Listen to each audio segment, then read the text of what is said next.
long time ago in a galaxy far, far away, a company in South Shields was formed with the idea of being the best promotion in all of the galaxy. Tonight, the boxing people filled as we present Shield Pros Shield Wars. Thank you very much for joining us. We are jam-packed here in Shooter Reed. I am your commentator as always, Matthew Gregg, joined by the incomparable Stallion. That's right, and what a show this promises to be. You mentioned jam-packed, you don't even realise the half of it, and we're starting off with a women's championship match. Let we begin.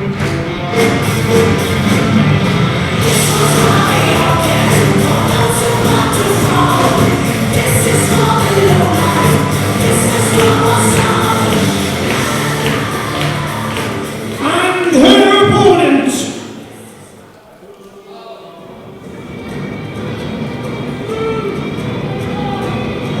she is the Almost Pro Women's Champion.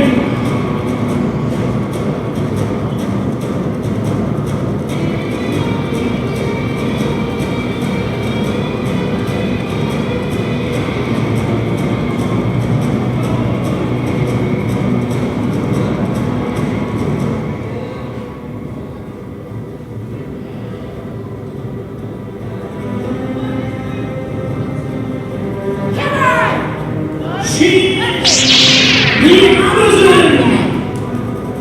Amazon, Raymond.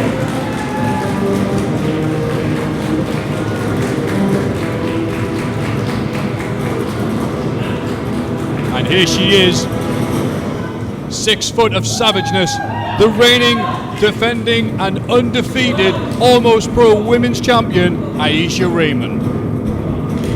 That's right, straight of course from that Mae Young Classic, and she has torn up the place here at Shield Pro.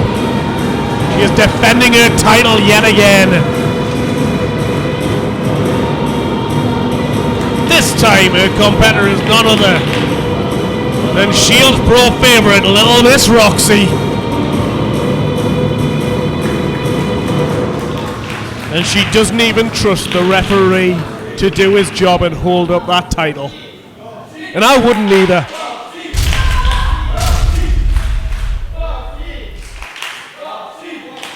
Well, it's easy to hear straight away. The fan favourite is Little Miss Roxy. Oh, please. Little Miss Roxy, I mean, she is crazy to get into the ring with the Amazon. I mean, we know she's not smart. She puts lipstick on her forehead to make up her mind. There's the bell. On the lipstick comment, the fact that she is very popular in this area of the world, the Miss Roxy. Well, she's reaching out for a handshake. Ugh. Oh, very nice. I'd like to see that. That's what I like to see. That's not like Aisha Raymond. The Aisha Raymond we've seen the last few months. Oh no, and a guillotine. You've got to bear in mind this woman is a champion and she wants to keep a hold of that championship. Gigantic spine buster there, the Little Miss Roxy. It's straight spine buster there, modified from when Roxy's tried, and you've got to give her this. She's trying to use her speed and agility against the much bigger opponent. Takes down the mighty Aisha Raymond, but not for long. She's already up. Catching her. First sit-out powerbomb instead. You'd think she'd go for the pin at this point, but clearly she wants to inflict more damage. And I'll tell you what, the Amazon must be as annoyed as I am at this. Why on earth is Roxy in a championship match? Well, she had a chance. She could have been #1 contender, and she lost to Zia Brookside. She lost that chance. And all of a sudden, she's back in here in a championship match. You explain that to me, Matthew. All right, then, Stallion, you've set it up. I'll knock it down. This is the second time Aisha Raymond and Little Miss Roxy have been in the same ring together. Scoop slam, wait, sorry, one. Only one there. They previously wrestled at Shieldiversary in a 3-way, also involving Lizzie Styles. Although Aisha Raymond kept the undefeated streak, she did not pin Little Miss Roxy, become victorious. So what? It was a 3-way. She has to pin one person in that match. That's a tenuous link. That's why she's been granted a championship match this time around. Oh, you are right. Wait, avalanche in the corner. And as Limus Roxy tries to recover, she does big boot there. The flexibility. It's not that big a boot. Main beat. Dive on the top rope, surely is it. Fall away slam. You might as well have thrown a paper aeroplane at her. You're right. Limus Roxy. Oh wait, we're on. Only two. The crowd mocking Aisha Raymond. Not a very sensible decision, if you ask me. She's becoming more and more confident with her wins. Let's say she has defeated Limus Roxy. She's defeated Zia Brookside. She destroyed Kirsty Love, of all people, on her debut. And Kirsty Love was undefeated here. That's right. So, she's very good in three ways, Aisha Raymond. She's also very good in singles. She has not defeated Little Miss Roxy, arguably the best women's wrestler in all of the Northeast Tyneside area, in a singles match. So there can be no more excuses if she wins here tonight for either competitor. And that was almost it. It's not a case of excuses, but I'll tell you what, both of these women will absolutely be aware of what is required of them, what they need to do to win. I've got to wonder what Roxy's game plan's going to be, though. Naturally, you'd think that she'd rely on her speed and agility, but that doesn't seem to have worked so far against the much stronger Amazon. Maybe set up a code red here, which is her main move against someone of that size. Didn't get all of it. Didn't get any of it. She just fell over her. Thrown around like a rag doll. Thrown around like a drunk lass in a bar fight. Look at the size. Look at that. I mean, the biggest tallest official you could find. Well, I don't know. There's probably a bigger one than that, Chris Roberts for a start, but he is certainly the best one we could find for the price. He's certainly the tallest one we could find at Shield Pro. There we go. And certainly not intimidating Aisha Raymond, our Shield Pro Women's Champion. Speaking of which, someone who's not intimidated by Aisha Raymond is Little Miss Roxy. She's full of moxie, repeated blows, chopping the mighty Redwood down. Wheelbarrow. That didn't work last time. But this time the Bulldog connect. Straight on the jaw. And that has rocked the Amazon a little bit. Women with the wherewithal to stand up and get away. A tiny avalanche in the corner. And a very high kick. Flexibility of Roxy again coming into play. Irish whip and I think momentum's going to help her there. She invested a lot of her strength in that. And it hasn't worked. That's how you do it. We see the code red sunset flip. And it connects. That could be it. Only two. Only two, but it has dazed Raymond. Miss Roxy said she practiced that very move because that's the best move she can apply to an opponent of her size, using all of her size against her. She's going to the top rope, and Raymond recovering. Two. Well, you can't just rely on having one move, because I'll tell you what, that will have already been scouted by the champion. She is professional. Not only a professional, she is, as I say, a champion. She's professional and a champion, especially now.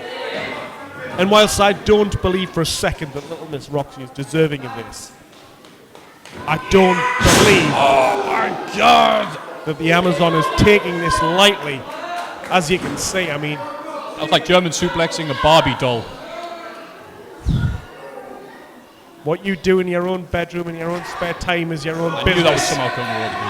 And now a blatant choke. I mean, some have said that Aisha Raymond, as good as she is with a track record, that is spotless. Success is getting to her head. What do you mean success is getting to her head? She's a champion. She's a defending champion. When she started here, she was nice. She was not. Look at this. There's a blatant illegal hold. She's wrapping around that ring post like it's wrapping paper. I don't know how many ring posts you've actually wrapped as Christmas gifts. It's a... What? She's been DQ'd for not releasing the hold. Well, he stopped the match. Haven't had an official announcement as yet. It's a blatant illegal hold. She's outside the ring. And she ignored the referee's 5 count. She snapped. I believe she's frustrated with the caliber of opponent there. Obviously feels that Roxy is beneath her. She's gone right.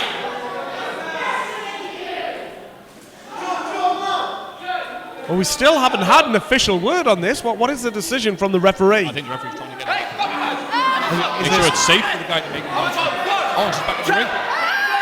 Is this just stoppage or? I'll tell you what it is, it's a knack. What is that? Bell was the on the end. I think I heard what the result was there, but we're just going to hear the official word now from our ring announcer.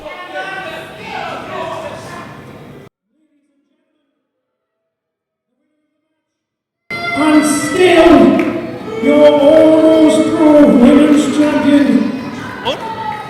the Amazon, Aisha Raymond. I think you may be a little confused because I'm not sure. The unofficial word, Stallion. What do you think happened? Well, the unofficial word, from what I could see, is the Amazon had Little Miss Roxy locked in that hole in the corner using that ring post. She has a count of 5. She didn't break, and the referee asked for the match to be stopped. Now, the only way that this could have happened, in my opinion, is it was either a count out because she was classing either Little Miss Roxy as being outside the ring with the Amazon in. That could be why she is still a winner. Or what's happened is that the Amazon's actually been disqualified, and as we know, a championship cannot change hands on a disqualification. So she may have lost the match, she may have lost her winning streak here at Shield Pro, but she is still the Shield Pro Women's Champion.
Well, yet again, this just shows the unfairness that happens here at Shield Pro. What do you mean? What do you mean? What sort of a match is this? It's 2 on 3. These 2 gentlemen are having to go up against 3 men. That makes it unfair, even in your eyes, biased as though they may be. I mean, you are right in a way. However, I remember things a bit more differently. I remember the Cure showing up to Almost Pro, Shield Pro, and putting them off. I remember them attacking Yorkshire Dale after his match with Paddy. I remember them starting fighting tag teams. It's not my fault, it's not my fault that they now have 3 enemies instead of 2. That doesn't mean, you've got hundreds of enemies, doesn't mean that you should be fighting them all at once. It's just as well. We all form a queue around the block. Good evening to all you wonderful fans here in Sunderland. Be quiet for Jam O'Malley.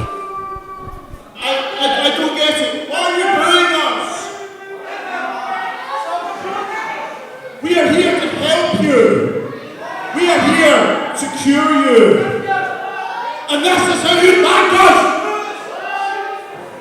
We need to help you. We need to cure you. Because people like you are too dumb, too stupid to learn yourselves. So you need role models like Jam O'Malley. You need role models like Delson there.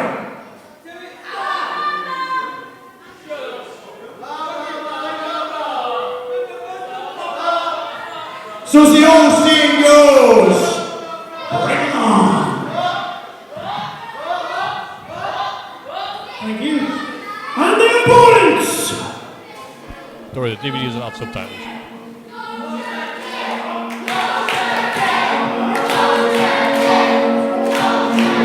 He is a member of the Generation of Destruction.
Thinking, Kylo, when will he get here?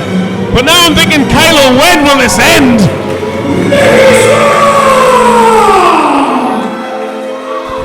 Put the mask back on! Put it back on!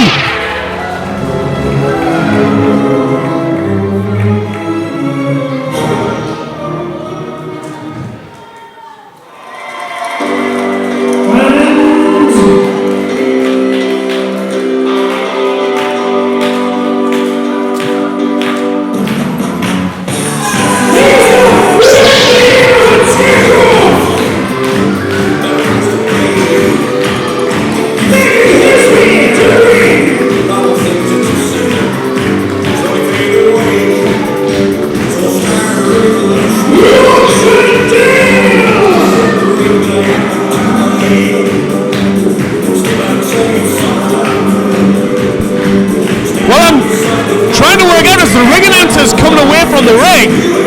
This is meant to be a 3-on-2 match, but I can only see Han Solo's afterbirth alongside the affable Yorkshire ale. There's no sign of the raging speedhorn, the usual partner, if you will, of Nicky Starr.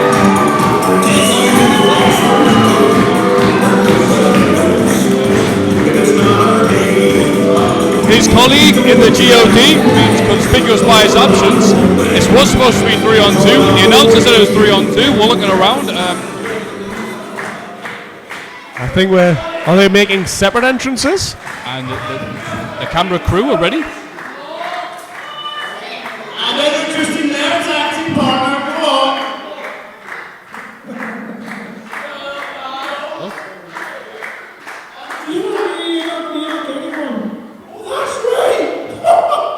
They're meant to have another tag team partner. Lewis the Rage Ryan. Guess what? Poor Lewis Ryan isn't here. Isn't that right, Nicky? I guess this makes us a tag team match. So it seems that Jam O'Malley is has information that we were not privy to, but they're saying that Lewis Ryan isn't actually here. Oh, No wonder he's so happy and confident. He must have known that information for a while. It's the first we're hearing of it. Well, this is good. This is good because this evens the odds. It does. They give it 5 more minutes and they'll make some more enemies and someone else can take the place, surely. Well, it's a strange day indeed. As the Cure get in the ring to take on the unorthodox team. We do orthodox really well here at Almost Pro. Well, this is true. Almost. So behind Yorkshire Dale to start with Gemma Malley. Gemma Malley was the initiator in attacking Yorkshire Dale. Last time at Almost Christmas, Yorkshire Dale just had a hard-hitting match with Paddy. And this is friendly neighbourhood Scarecrow taking to Gemma Malley early. And this annoys me. It was him who got in the ring last time and cost these guys a victory against MarvelAss. Jam O'Malley must be really annoyed. He's always annoyed. He was laughing before. Well, he's not falling. Oh, come on! Comic nonsense. Greco-Roman takedown there.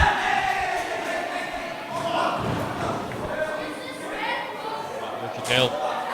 It's going to be a hard-hitting match tonight, so we've brought Kylo Ren with him. Definitely not a love song for the Cure at the moment. Delson there of the Cure. The young ones are both in. Come on then, let's see what you've got. Well, he asked for it, but Delson Day was very aware of what he was going to do. Up an hour. I do a double storm. Nice. Start that using every ounce he's got. There's a lot of now. Very nimble. And John Malley out of his tag position. Referee's getting order.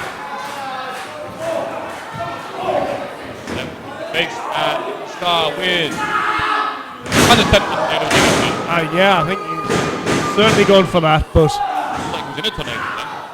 He's been manhandled here. Look at It looks the like baggage. power. You've got to be impressed with the power of Delson Day.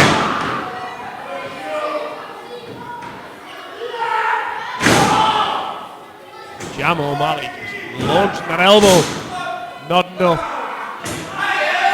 Blake the choke right in front of the ref.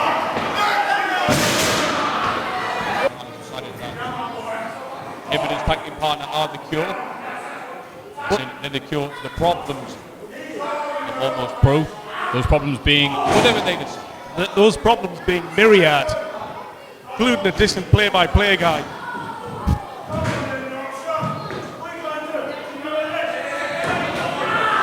Oh, and up. They're distracting the ref. John Malley. Oh, and look at that! They're attacking! They're right on top of that fan! He's not even a trained wrestler! They've sat him on top of that poor fan! They have no business doing that sort of thing. Oh, that poor fan. I mean, if that fan is interested in getting involved in wrestling, we do have a training school here at Almost Pro. But we're not miracle workers. That's hardly the introduction that he wants. He's not trained. You can't just plonk somebody on top of him. Anyway, Delson there. Delson Day fully in control. Tattoo in his elbow across the Star's face. They're not interested in what the fans want. Probably irritated by that ridiculous looking beard that Nicky Starr stuck onto his face. I think it's a pretty impressive beard for a 14-year-old.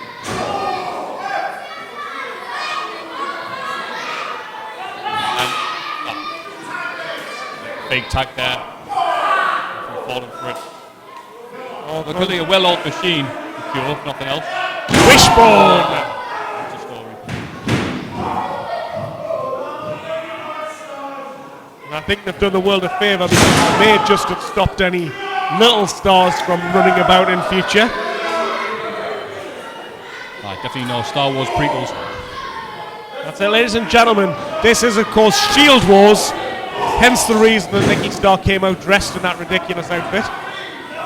He does dress like that normally. Oh, and he manages to tag in Yorkshire Dale. Wait, the referee didn't see it though.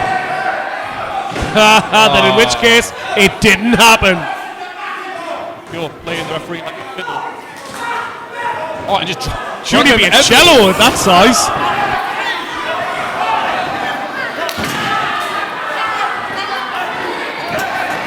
Put off the ring. Yeah, Nicky Starr has got nowhere to go.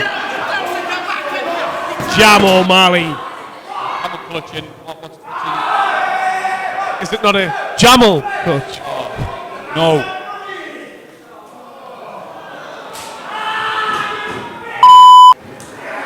Jammer the Hut. I don't know where he's putting that finger, but it's not legal. How dare you?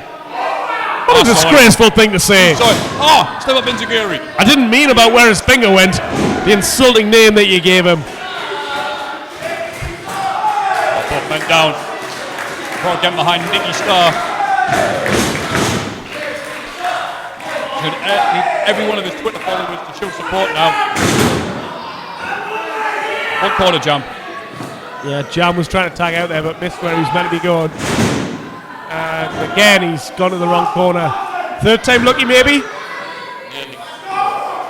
Oh, he's tagged out, but so is Nicky Starr as Yorkshire Dale is straight in there with those forearms. Touch a clothesline. European uppercut. Where are we? The EU. And takes him down with a running one. Okay, same up for. Oh! Hey, Massa. Hey, Massa. It's a scarecrow. Oh, my apologies. Wait a minute! Don't kick the ref! And he splashed his partner, but he kicked the ref. More importantly, he broke up the 3 count, which means the Cure are still in this. Their mission to take out. Oh, double drop kick. It's out. It's our. That's point number 2. Nope. Well, that's it. If you're going to shout out what you're going to do, then you've got to be very aware that your opponent's going to hear you. And Yorkshire getting crotched on the outside. Oh, then Nicky's like a crotch on the inside. Schoolboy pin.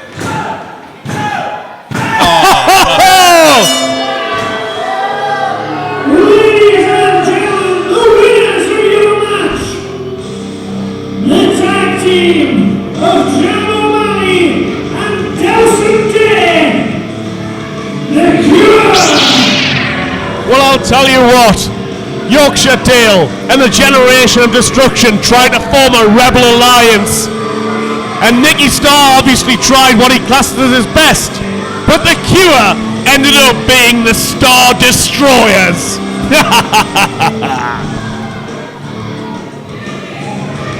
I have to follow that, do I? Well, I'll tell you, the inexperience of the tag team of Dale and Starr did show.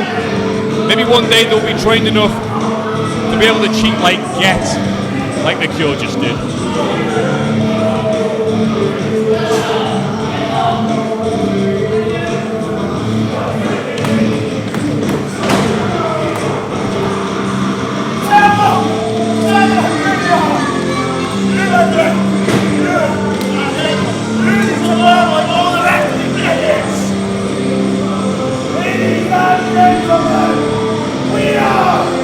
The Cure have sent a message to every fan here, to every wrestler here, and to you, Matthew. Oh, sorry, I'm out of talk. You're going to chat with your mates some more.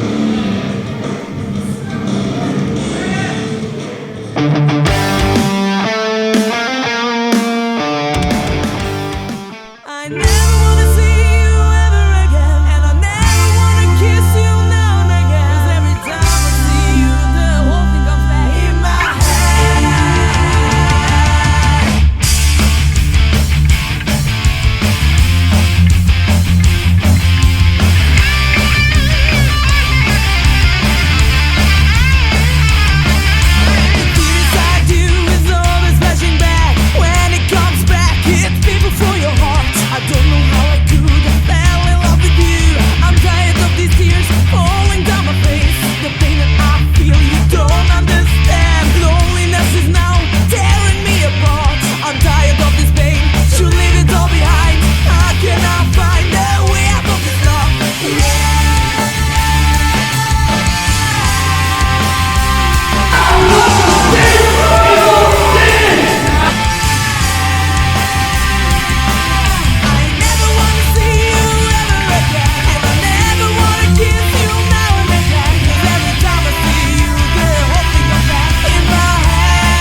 contest will be a last man standing.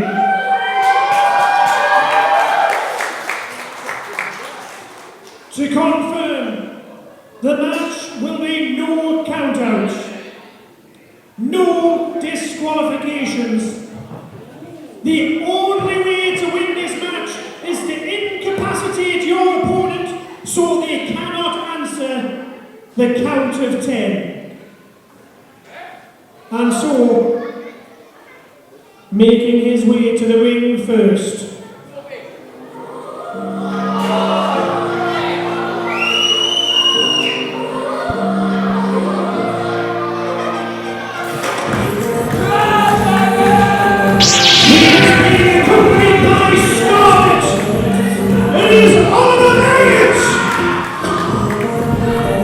a man who has had a grievance against not only his opponent here tonight, but against the management of Shield Pro for some time, feeling this entire place is an unsafe working environment. And I'll tell you what, I've always believed he's got a point.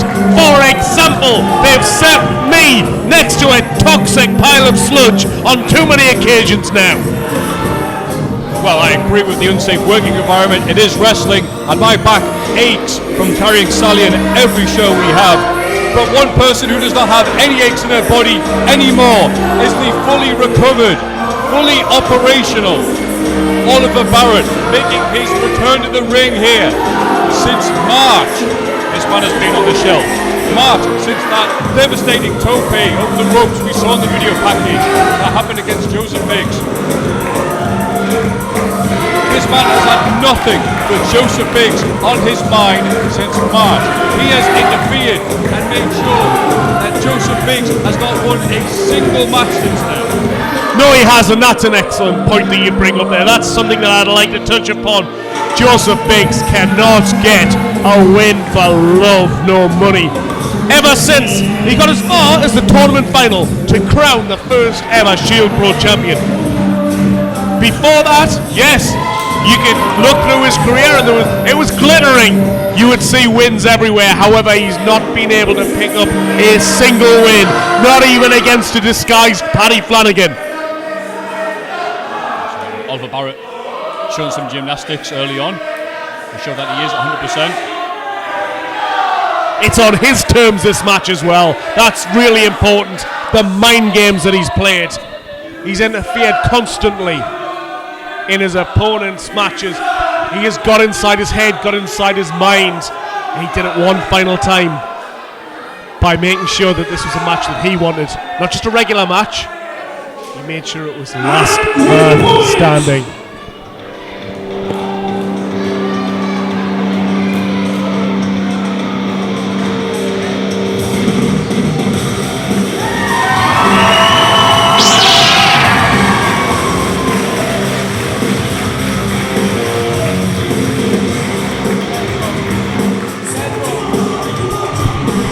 The cutting edge of pro wrestling. Making his way to the ring is Joseph Biggs. Well, definitely on current form, you would have to give advantage Barrett. How so? Barrett wins. What on earth does this guy do? And also, who is it who's been wronged? Who's been wronged here? Oh, Joseph Biggs. No, Joseph Biggs hasn't been wronged. It's been Barrett. It was Barrett who was injured by that careless dive through the ropes, that taupe that was done. Oh, and hell for leather. Again, this is last man standing rules. No disqualification, no count out. The referee will start counting 10 every time the opponent is down. That's it. And he's taking the outside to begin with. Using the full extent of the lack of rules. That's it. Barrett requested this match. As you said beforehand, he wanted this match. He doesn't want to beat Joseph Biggs, he wants to destroy him. Yeah, and if he can get a little bit of turnabout, being fair play, that'll be all for the good as well. And I'll give you another reason that Biggs is outclassed and outmatched here. Also, He's also outnumbered. as the delightful and delectable Scarlet Barrett is at ringside. Oh, yeah. With a sort of a tank girl kind of look. Well, tank girl in the wash kind of look going on.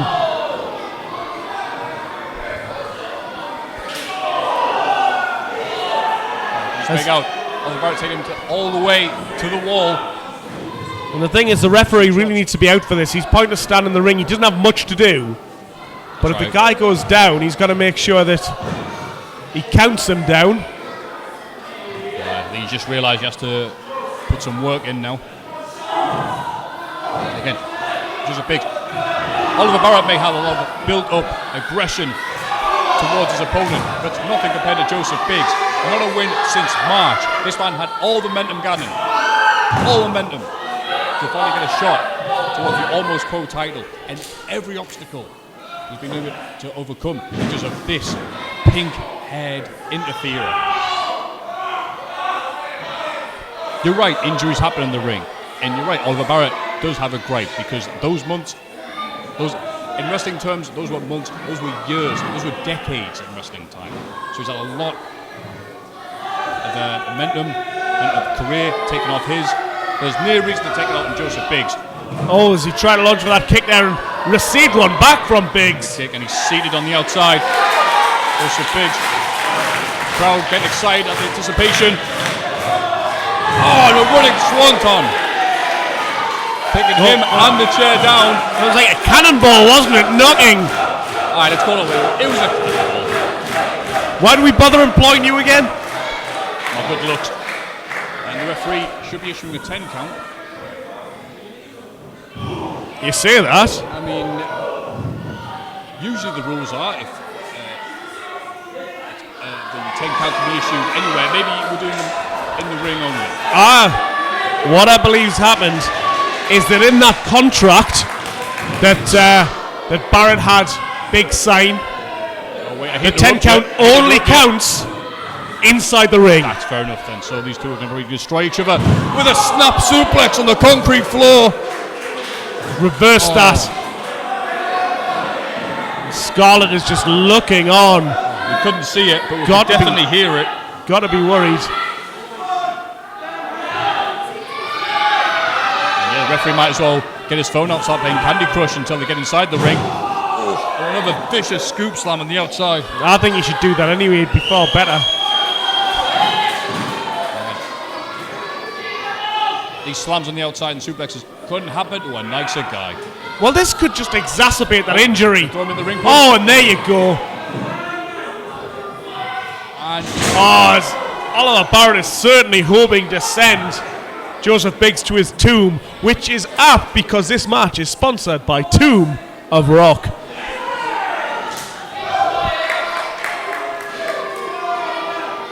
oh wait, what's he? He's getting the run. He's not going to try the same. Oh! Did he just smash something in his head? He smashed something out of him. He blocked the dive. I'm not sure if he's going to go over the ropes or through the ropes. That was did okay of his own. That sounded like metal to skull. Aye, metal to a hollow head. Well, that's just exactly the sort of thing I would expect from Joseph Biggs. 5. Biggs in the middle rope. Missile drop kick. Sends him vertical. No count issued. Biggs doesn't care. Yeah. He'll carry on this offense. Shades of Noam Dar. Now slap across the head. Biggs in a precarious position. Or maybe not. Biggs up and out with the set flip. Nope, countered. This is the kick. The schoolboy roll up. Stand off. Blocked. Irish whip. Oh, spinning head scissors. Countered. It was countered. Oh, the step up kick. Well, these men know each other so well, even with the time off. They found their groove. And a Frankensteiner off the top. And Oliver Barrett very wisely rolling to the outside, where the count cannot be issued. See, again, he's picked a stipulation that works in his favour. That's got to be the genius of Scarlett Barrett at work there. I'm sure she had that contract looked over by several high-priced lawyers. Oh, wait, what? Oh, I think Joseph Biggs was thinking. He was going to go for that Toby. Yeah, but he... Deja vu. Yeah, absolutely. And the EU hesitates. Again, it shows that the head games, they're right in the head of Joseph Biggs. Shows his elbow just then. That's why Barrett is a superior athlete. That's why Joseph Biggs, from riding high here at Shield Pro, is now. He can't get a win for love nor money. Oh, there's the bacon tray we saw earlier. And let me tell you, them all together. Come ahead.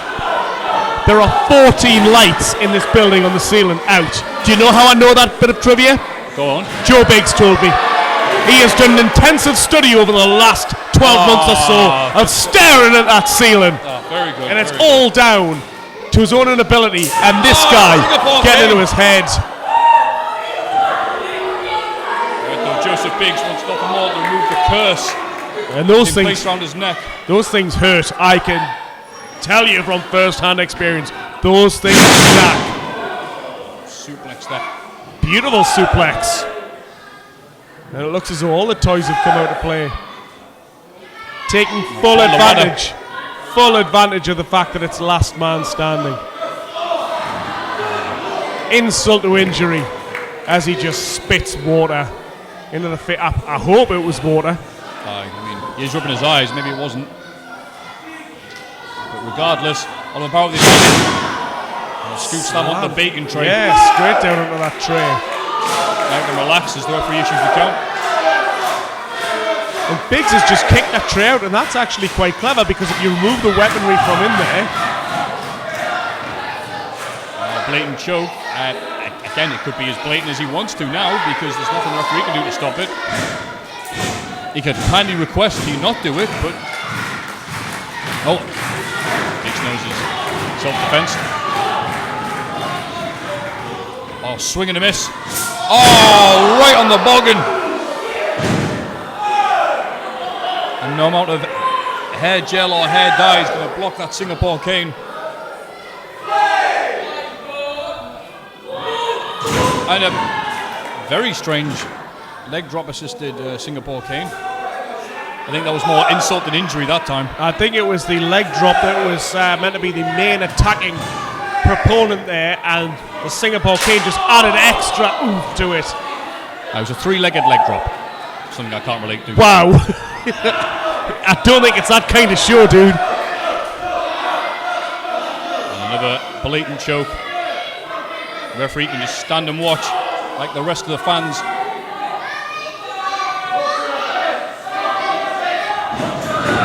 In terms of muscle mass, I think Joseph Biggs has already won this battle. It's not about that at all. It's not about that at all. He didn't quite get all of it, but it was enough to stun him.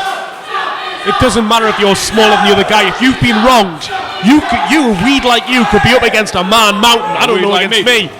And you might be able to pull off some sort of Singapore boots are blocked and the Singapore cane gets all of it. You'd be able to pull off a good fight against me because you believe you're in the right. And that's exactly what's happening here. Very well said. Oliver Barrett feels wronged. And this is it. This is a year of frustration, a year of misery that he's had to put up with because he suffered at the hands of Joseph Biggs. And I'll tell you what, he's dealt with it masterfully because look at it. He's showed that he can beat him athletically. He can certainly beat him when it comes to the mind games. He has done nothing but stalk Biggs at every turn. All right, I'm almost sympathetic towards Barrett. I agree. The time off has set his career back exponentially. However, there's no reason to take it out on Biggs. Yes, there is. He caused it. Wrestling maneuver. He did not purposely take him out. He did not hit him with a chair. He didn't Pillmanize it. It could have happened with anybody. It's because Biggs is sloppy. And he went for that exclamation point. He's finisher. Super kick. Right on the money. Yeah, Oliver Barrett's finisher, the exclamation point, that double stomp off the top he was going to try and do with a chair. Obviously, Biggs has done some homework and scouted that. Didn't want to be hit by that at all. You would have cracked ribs with that. Possibly punctured a lung. Actually, maybe all that staring at the lights, he was able to see the silhouette appear and knew he had to move.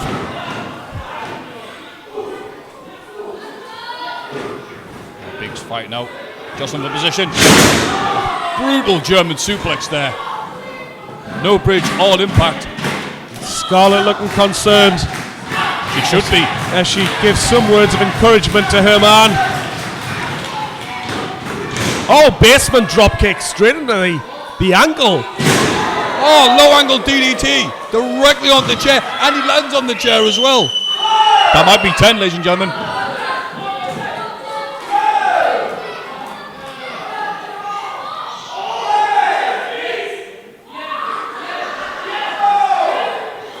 There's like Joseph Biggs needs to get the monkey off his back. That has been the curse of Barrett. Seeking progress, his career. A lot of titles to win here in Almost Pro. 8, up at 8.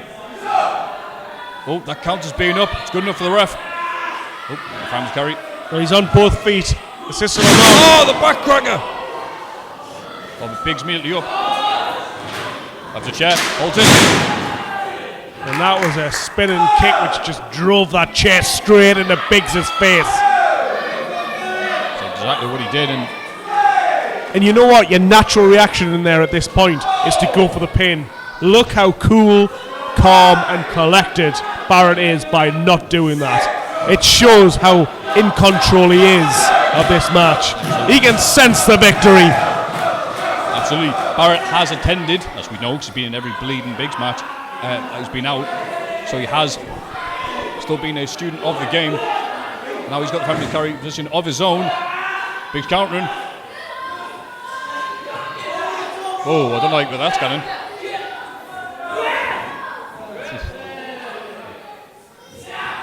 Ducks a clothesline. On the second rope. Head kicks him. He's still on the apron. Springboard, and he falls to the outside. And as we know from the terms of that contract, that 10 count isn't going to happen out there. That's right. So Biggs has to think about what he wants to do here. Does he follow? Does he continue to beat? Oh, he's going for that Toby again. No. Oh, no. Oh, my word! Oh, I'm getting flashbacks. The Toby, he landed on all of them. This is going to be way. Hold on, what's that? Oh, it's Paddy. It's Paddy Flanagan.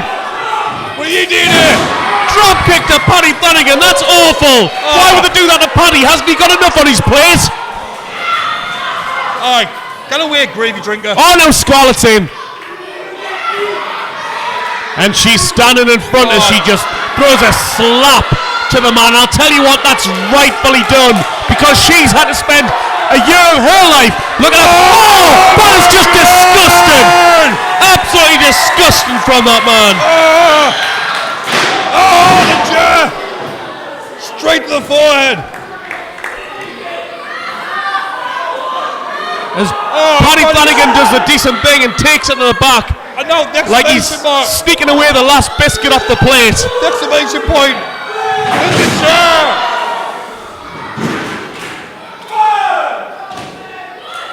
And now this could be the end.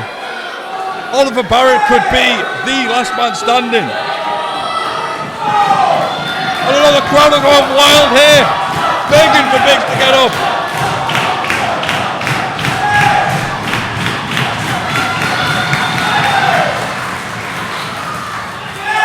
We're up to 8. He's got wobbly legs. This is going to be it. Oh, he rolls to the outside. He breaks the count. He rolled to the outside.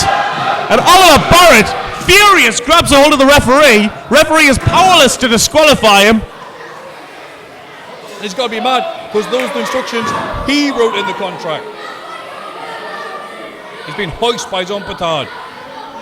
Well, thank you, Nicholas Parsons. You're welcome. And now Biggs is on the recovery position, but Paddy and Scarlett are out the match. It's anyone's game. The chair's still up in the ring. Oh, stop suplex into the turnbuckle.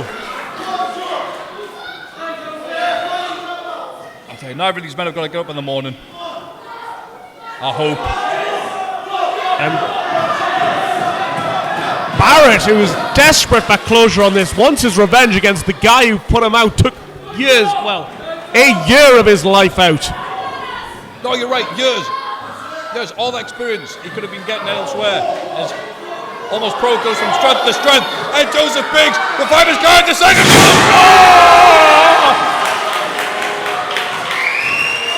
Oh my God! Well, look, it was like Biggs went to just pin him there. That's that instinct that's kicked in. I think he's checking his pulse.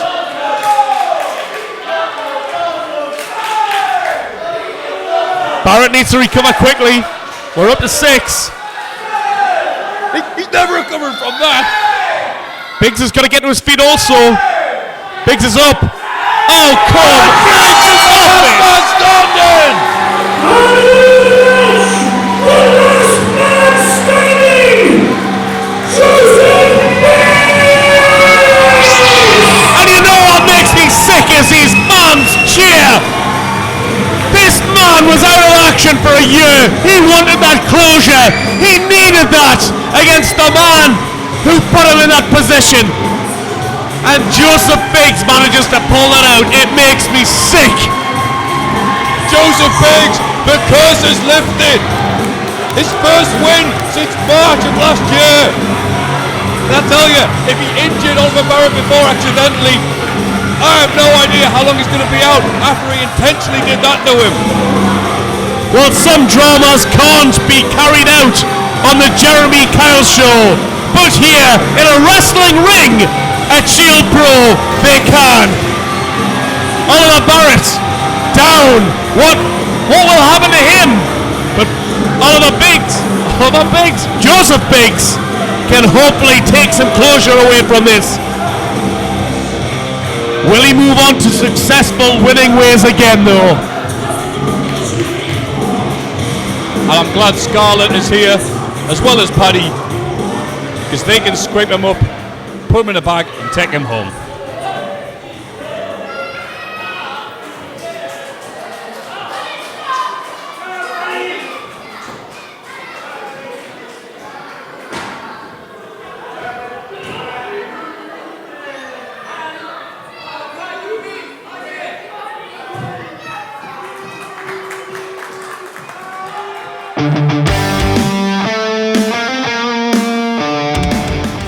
Shield's inception, we've seen an almost pro championship belt appear. We've seen a women's championship belt appear. There's something that hasn't appeared yet.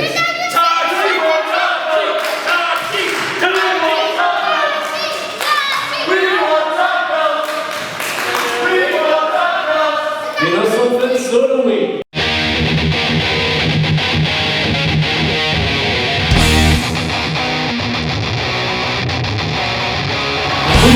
So much even going active. So that surely deserves to walk around the first ever active challenge.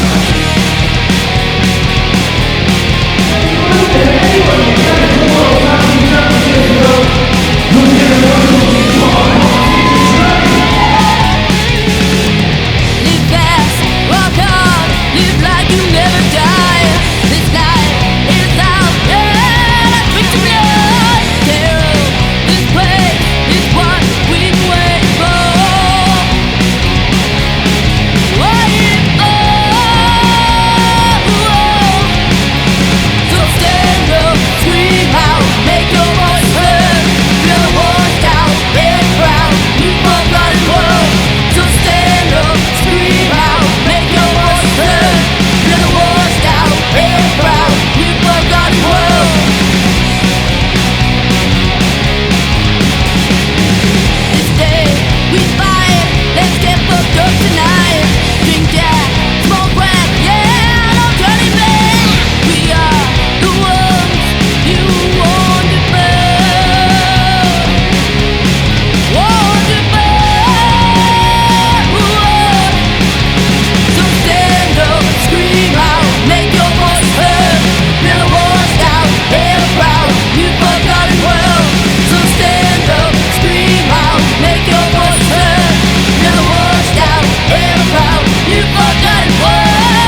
Well, the Tag Team Championships, the first ever here at Shield Pro, and it all comes down to this match. And what a match! Not just any type, but a tables, ladders, and chairs match. As we can see, those IOU clipboards are held high above the ring. And from what we understand of the rules, both of those must be claimed by the same team to be able to win those championships. That's right. In lieu of the US Postal Service, we do have this. And the first team, we have a very strong tag team division here at Almost Pro Wrestling. Lucas Marvel and his tag team partner, Obi wanna eat some peanut M&Ms, MarvelAss.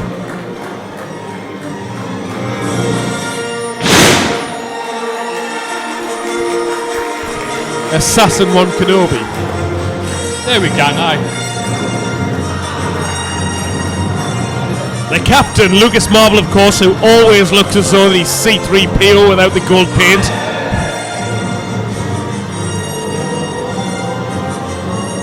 The thing is, when Assassin came out, I just assumed that Santa's robes had run in the wash. So he's used his force powers to make the crowd like him. The things you've got to do, eh? Don't try that with people you fancy, though, folks. Yeah. I said those are very high up. I think our ref would be struggling to grab them. That's why I have ladders. Even with the ladder,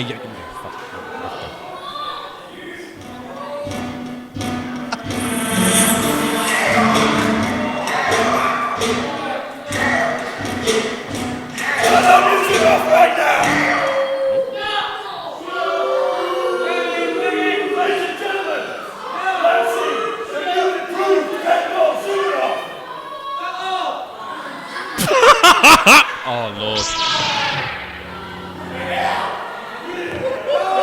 Making their way to the ring, we have the tag team of Kendall Zulinov and Dominic Davenport.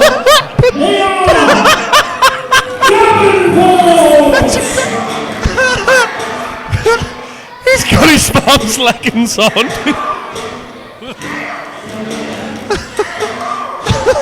Hey, leave those poor Tories alone. Come on, man. Wow. He looks as though he's wearing nothing but a belt from this angle. Oh God, oh, you're right. Oh, them his mom's Uggs as well. Oh, ladies and gentlemen, I am so sorry. This should be a very serious moment. This is, in fact, for the Shield Pro Wrestling Tag Team Championships, the first ever time that these will be awarded. And we apologise for the fact that we don't actually have the titles here due to some sort of a delay. We do have IOUs attached to clipboards because professional. Right, there's ironclad contracts though, and hey, you can't rush greatness. At least that's what I tell myself. I'm sorry, but Stop. And their opponents,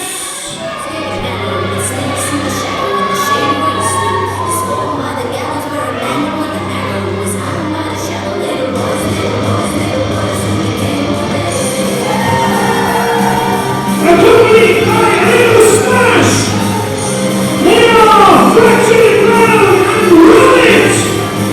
I've got to say, Matthew, it gets to something. Yeah, it gets to something when the weird and wonderful come out to restore seriousness to the competition.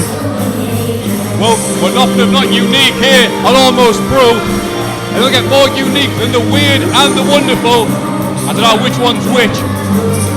But the team, Sorry, I'm John Passman.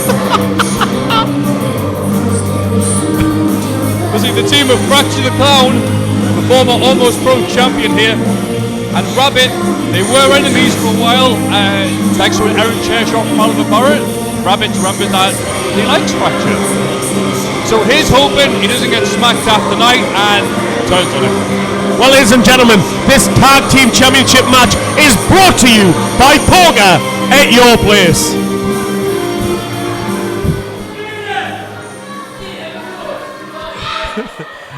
And not from what you'd expect from Kendall Zumanov's pants, I mean- Bon Marché. You know those paintings where the eyes follow you around the room? Go on.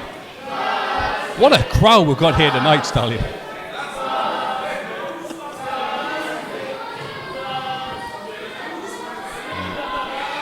Each one of these teams have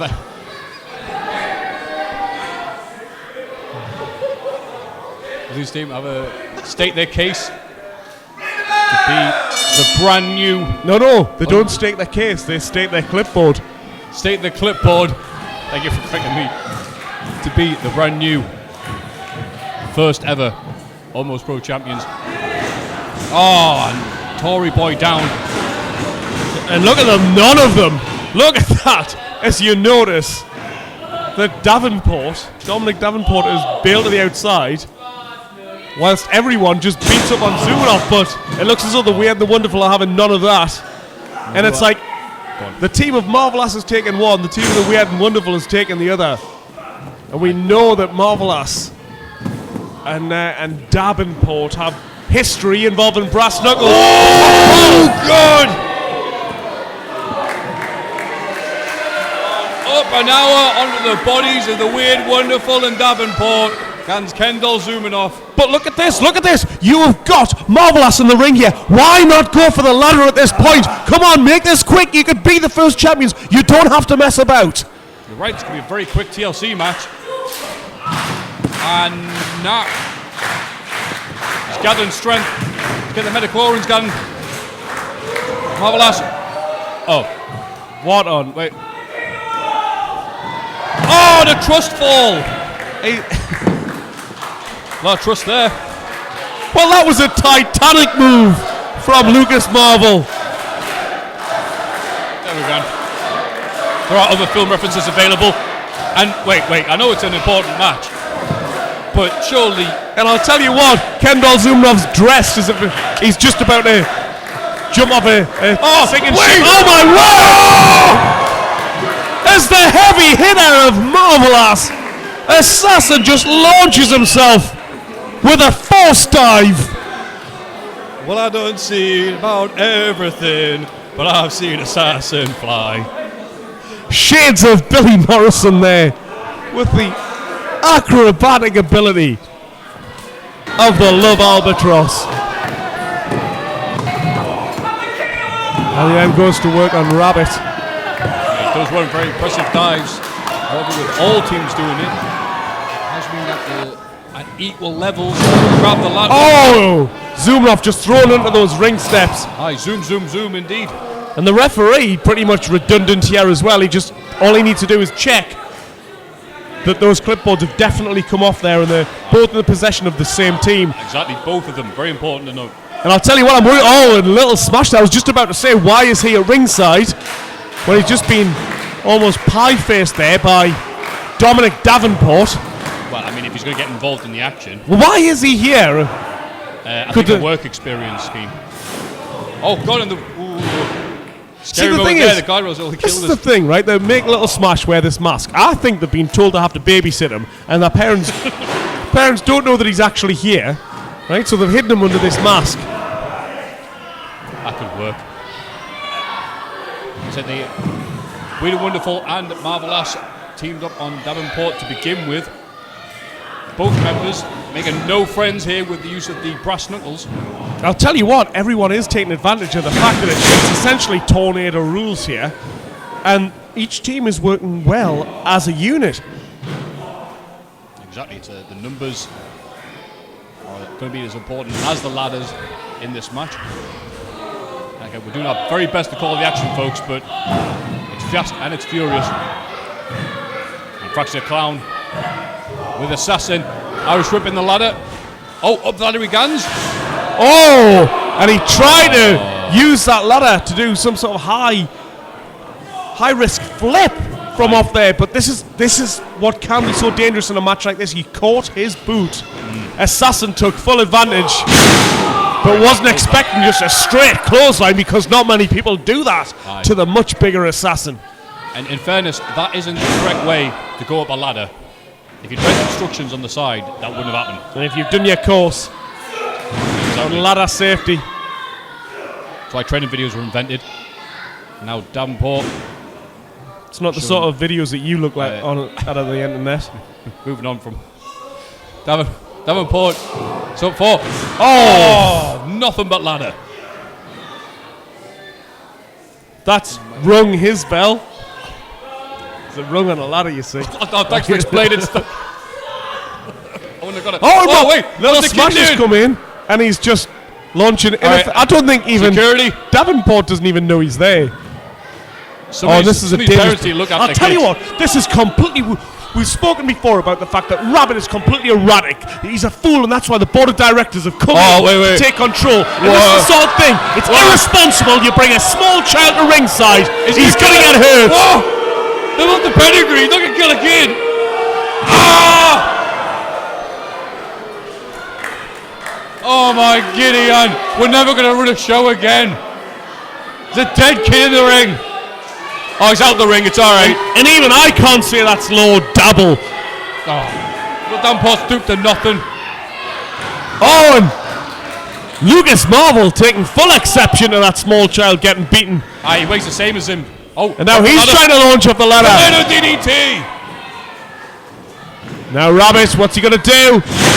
Oh, Ace Crusher. Ace Crusher. There we go, the uncopyrighted version. and now, stop it. And now, Kendall, up an hour. Robert in the corner, gets his foot up. On the call, the action, stop yourself laughing. Oh, he's up on the outside. Look at Matty's right hand. I'm sure they can crop out all of my lap. Oh, and a seated clothesline off the top. Interesting maneuver. It looks like he's wearing nothing at all. Nothing at all. Nothing at all. Yeah, for folks watching the DVD, he hasn't painted that on, don't worry. Oh, CM Punk-esque step-up kick right to the heat. From the definitely painted Fracture the Clown, the former Shield Pro champion. That's right. And you've got to wonder, right? Rabbit will have a point to prove here because he's never been champion. He couldn't beat Fracture when he did challenge him for that championship. So he's going to feel that he's the weak member. He's also got all these mental issues as well. You can tell just by looking at him. He's been relieved of his duties as a director here because of his erratic decision making here at Shield Pro. I mean, they decided you can either be a manager or a wrestler. You cannot really do both, to be fair. And he's bringing the table in the ring. You can tell this is what his passion is. What, tables? You should be waiting them. Maybe Rabbit does favour the. I mean, it's interesting to note that's one of the last decisions he made as a manager to make this a TLC match, which is the type of match that Rabbit flourishes in. Oh my word! And this is going to be. Oh, this is going to be dangerous. If this goes wrong. This is very risky for Rabbit to set up. Superbomb! Lots of faith in his tag team partner there, and he came through as Fracture the Clown just puts Ken Doll zooming off through that table. And they've got the ladders. He went right through it, and Kendall now wishing he wore brown trousers. Fracture Clown set up a ladder, again in the incorrect way.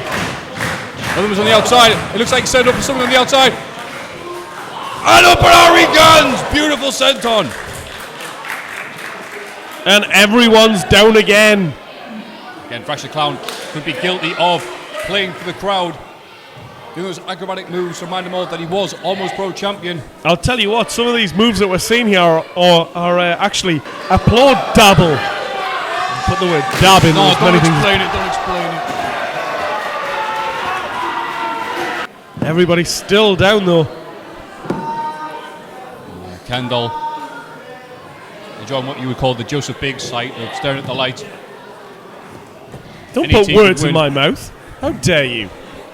Oh, and it's Fracture. Look at that. Fracture taking full advantage now. Oh, there. Well, he's in the ring. Zooming us down. He's the closest one to him. He's putting that ladder up. Yes, he's pointing upwards. Yep. That's exactly where you're meant to go with it. And, oof. That looks very, very... hang on.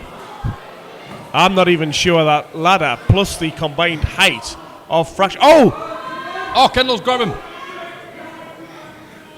I knew he looked like an ankle biter, but... That table, bits of it need to be taken out of the ring if they're going to get any work done here. Oh, and there's Davenport. And there's equally flattering attire. Well, he does look like a cat burglar in a pony farm. See if he can steal a victory this evening. Oh, Christ, sorry. The guardrails that are behind us have just had a rabbit thrown into them. It was like an earthquake in Japan. Everyone felt it. The velocity that he was chucked into it by MarvelAss on the outside. But the thing is, they want to be careful. These guys are actually serious being at the... Well, they're serious about getting these championships. They need to keep an eye on what's going on in the ring. It's great that they're having fun outside, beating up on one guy between them, but they need to focus on what's going on in that ring. Absolutely right. A lot of mental games involved in this. Knowing when to strike, knowing when to go for the ladder. Knowing when to walk away and knowing when to run. No when. Don't count your clipboards when you're climbing up a ladder. Be plenty of time for that when the match is done. Well, you're getting put through a table when the match is done. Anyway, it's going to my head all night now. Yeah, you're a country star at heart, aren't you? Well, you're part of that sentence, certainly, without the re-star. Davenport. Oh! First class in that ladder. He's stumbling and fumbling. Oh. Ripe for Assassin's offense. Are we going to see it? The neck breaker. That shinning kind of neck breaker that he does. And tadpole splash from Lucas Marvel. Again, that's great. Davenport's out the match for a while at least. But look at this. Now they've got to get up the ladder and grab. Is Assassin just going to jump off a chair to get to it? I mean, that's... This is just really... This is now the second time in the match that I have wondered about their desire to win these championships. They've got the chance to get a ladder in there. Both members of MarvelAss are in there. Take full advantage. Absolutely. And... sidewalk slam off the chair! And that's going to cost them. And that chair is kaput. That's a massive mistake. I think Assassin's kaput after that. That's German for knackered, by the way. And speaking of knackered, Kendall Zumanoff slap in the face of Cracks to the Clown. Oh, in the ring, Davenport. You're an RG! And Davenport's alone in there. He's alone in there. If he gets the ladder, he's got a fantastic chance. Could you actually believe it? The team, the short-lived team, they've only been around a very short space of time. Imagine them being the first ever Shield Pro Tag Team Champions. Oh, wait, no. Oh, no, not the people's. No. The Jod Pet elbow? It is! I don't want to call that. But Davenport working a lot better than I thought they would. I mean, they started off being nice. Kendall trying to convert good old Davenport. Oh, outside, more crazy chair shots. Do apologise. It didn't go the way we wanted to. So now Kendall's doing it Davenport's way. Well, look at this. This is how sensible Davenport is. He has got the ladder in there. He is climbing the ropes. Everyone else is distracted. They're quite right. He's the one who's taking advantage. Oh, and Little Smash getting revenge. We come from that pedigree earlier. And it wasn't a mighty fall, but it was enough. Oh, mini dropkick by the midget. Did he just dropkick him in the nuts? Wait, what's happening? Well, this isn't fair. Davenport getting owned by a 6-year-old. Child labour laws. Wait, he's hopping up and down with that rabbit ears. Oh God, no, no, please, Jesus. Ah!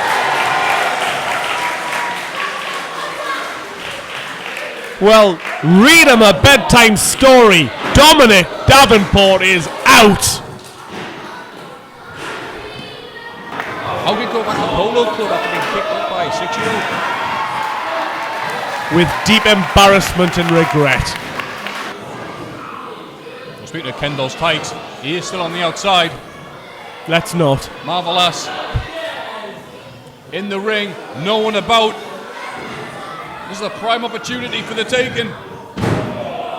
Climb the ladder, kids. And this Make is yourself silly. Famous. This is daft because And Rabbit with the chair. No fame for you. have one of them. Oh, he went for the punch. He went for it and it was blocked. If you watch his Jackie Chan films, And this is, you see, this is the thing. MarvelAss, an established tag team, should know. Have one of them guarding that ladder, the other one climbs up. My word, this is like obvious strategy. right, and Fracture the Clown, hold. Wait, what are you doing? What? Fracture the Clown's put Kendall on the table on the outside. What? And he, Wait a minute, why would you do that? I mean, Rabbit could have had those titles. what's he doing? And this is just a match of several mistakes. Oh, wait a minute, where'd that ladder come from? I don't know, but it's an even taller one. That's like a ladder that's had one of the Super Mario mushrooms that makes you taller. That's a huge ladder. Wait, Fracture the Clown's holding the ladder for Rabbit, but... And now everybody who has the ability to is standing up to watch this. Rabbit from the very top of the ladder. Oh no, Rabbit, don't do it, it's not worth it. Oh! He's moved! They left it far too long, and that was an awful mistake from Fracture. Why on earth would he tell his partner to do that? And Rabbit, who we've established has been incredibly erratic since getting hit in the chair, hitting the head with a chair by Oliver Barrett. His decision making is questionable, and that has been proved yet again by listening to Fracture. What was Fracture thinking? I think they made a good decision stripping Rabbit from management because that was a horrible idea. Will he listen to Fracture? Absolutely. What's going on in Fracture's mind? Do you think he'd be jealous if the fact that Rabbit got a title, he's had one? Well, right now, what's going through his brain is where he parked his car because Kendall Zunoff just hit him with a chair. He's down at ringside. And now that leaves Davenport in the ring with both members of MarvelAss, both members of the GOD. And look at this. Lucas Marvel and Assassin turns. just absolutely taking turns on Dominic Davenport. And again, MarvelAss are alone. Another table. And rather than go for the titles, they've decided to go out and get the table. There's something to be said. And look, For the the crowd. most sensible man in this match so far is getting to his feet, and if he's got any sense now, he will get that ladder, and once he comes to his senses, now realise he's taken a lot of punishment, but as soon as he comes to his senses, he will take that ladder, and he will try to get up there. If you had any sense, he put a little smash through a table while he's there. But yeah, Davenport left alone in the ring, and went for baseball slide. And a table to the face. Table for one, Davenport.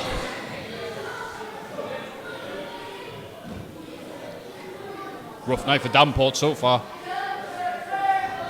He's having as much fun as a vegan in an Italian restaurant.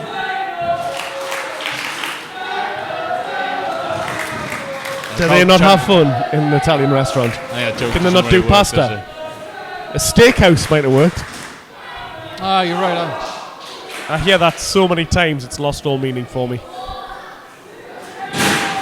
And that chair is deceased. It's an X chair. Lucas Marvel getting a brand new chair. Because you've got to have a brand new chair if you're going to hit somebody with it. And he has, and I'll tell you what, Dominic Davenport is taking a lot of punishment from MarvelAss. So, I'm trying to figure this one out. They've got the table set up in the ring. And the chair. Oh, here we go. Surely not. I mean, Assassin's an agile guy for his size, but how agile is he after all this punishment? Oh, coast to coast. I was worried his hair would get in his eyes. He went from north to south shields, planting that chair in the face of Davenport. And now he's got in the crowd. Oh, well, there you go. The only thing that I can think of, right, that their gameplay must be is make sure the opponents are all of them are completely wiped out, so they've got nothing left, and then climb up. That must be what the game plan is. It's risky, but if they can pull it off, it makes a lot of sense. It does. I mean, Assassin does run on crowd cheer approval. He runs on that as well as repeats on bottom on UK Gold. And now Davenport in a horrible position. I hate to have repeats on bottom. Especially after the curry I had last night. Davenport knows your pain. He's trying to get out of the danger zone. But they keep... Oh, we're going to be... Oh! Assassin sacrificing a lot of himself there. And this is a very risky strategy from MarvelAss. How do you call that? A catapult into an STO? Wherever it was, yeah, you're right. Davenport and Assassin both out. Lucas Marvel. Look at his face. He's realised everyone bar Little Smash is down. Well, this is one of the video games of wrestling. Every single member of this match will have their energy bars flashing red and black, going quit, just quit. All these men. He's pushing out Assassin. I don't know why. He's running up. He's dead wood. He's damaged goods. He's just thrown everything into the corner. It's because he wants to clear space. That's smart. He wants to clear space to make sure there's no debris under his ladder, so he's got a smooth climb. Not going to break his stride. Oh, this might. Oh! That might slow him down. Kendall zooming off to the knee. That will. You've got a knee. You can't climb a ladder. And now. Oh, no. Oh, the box. Oh, and Tory Boy with the right hand. And Marvel is just out from being in that fantastic position. He's now knocked out. Assassin's nowhere to be seen. Set him up for. What are we going to see? Oh! An arrow on the ladder! Oof. He's dead. The crowd chant. They're right. And Fracture just looking straight down. At this point, he should be going for that ladder. He could get those clipboards. Lucas Marvel is delirious. And the brass knucks are out the match. And you had the clang as they landed backstage. Smart strategy by Fracture the Clown. They were awfully close to me. That, jeez. You won't want that happening. And Kendall's zooming off. They could put him in a bag and hire him outside. Put him next to recycling. And Fracture Clown. There's two ladders now. Two ladders and Fracture beginning to climb up there. And now Rabbit's up. That's a surprise. And Marvel. Oh, all three men going for it? Well, I mean, if it's a contest, Rabbit's would. Oh, no. Fracture Clown helping him. It's a Marvel. Oh, low blows. All legal. Rabbit clearly compensating for something. But Marvel taking full advantage of it. He prefers them longer. And it makes sense, because this way he's got a chance of actually reaching them without overexerting himself, without stretching too far and pulling a muscle. And now higher and higher. Every man Zumanoff's up. Zumanoff's up. Davenport's up. Assassin's up. All six guys high in the sky. Look at the sight of that. Those magnificent men on the ladders. Who's going to get highest? Oh! Assassin and Zumanoff are out. Davenport and Fracture out. That leaves only Marvel and Rabbit. Marvel and Rabbit, who are really going for it. Precariously high now. Trading punches, but Rabbit, it's in arm's reach. He's got there's one. He's got one of them. He's only got one of them. Oh, wait. Marvel's got the other. Oh, this is awkward. You have to battle it out. Remember. Wait, what? Well, one of them's got one each. Where's the bell rang? Well, the referee is called for the bell. What's your decision, referee?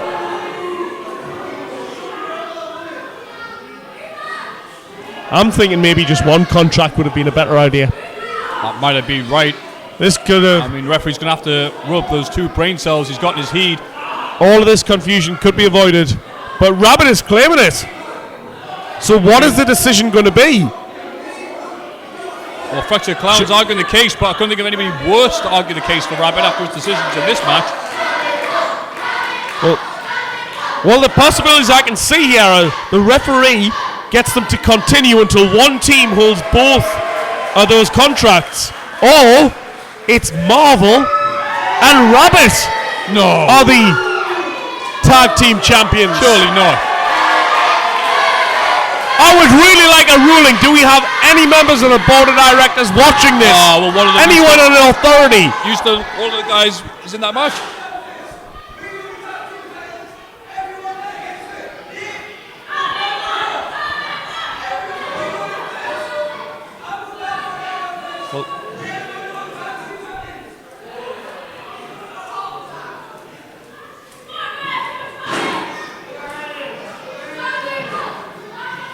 Well, this is a tricky situation. Absolutely. Well, one thing that's not in argument is Davenport being the champ. Oh no, they're brawling. I mean, match is over. And look at this, respective tag team partners are trying to pull them away from each other. Assassin trying. Marvel is furious. And so is Rabbit. Maybe justifiably so. He was the first to grab it, but they did fall at the same times, and they both have one part of that contract. Oh, here we go. Gentlemen, enough. The terms of the match were quite clear. A single team had to retrieve both contracts.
And the next match is scheduled for one fall!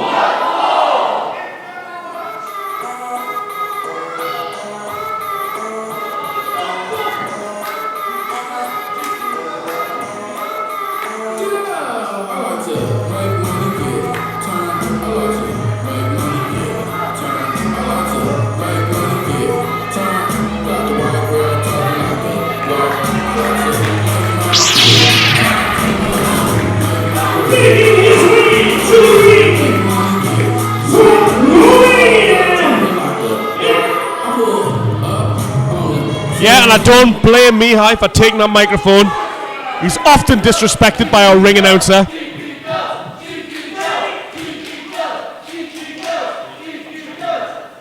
you think you're smart because we were on the last show last night?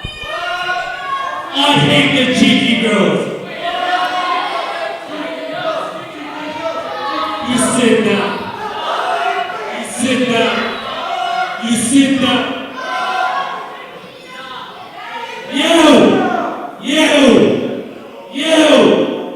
Sub cel mai mare wrestler român care a existat vreodată. Exactly. Here. Oh, I'm sorry. You're too ignorant to learn 2 languages. I was speaking yours if that makes it better. I can speak Geordie. Look. We all know the story. I hate you, you hate me. So you know what? Tonight, as a form of revenge, I'm going to kick the local celebrities' ass. I'm so confident that I'm gonna...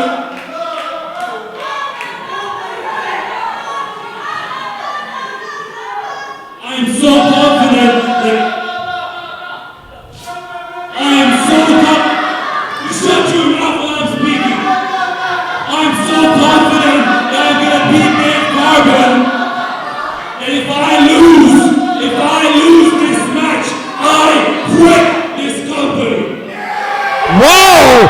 Did you hear that?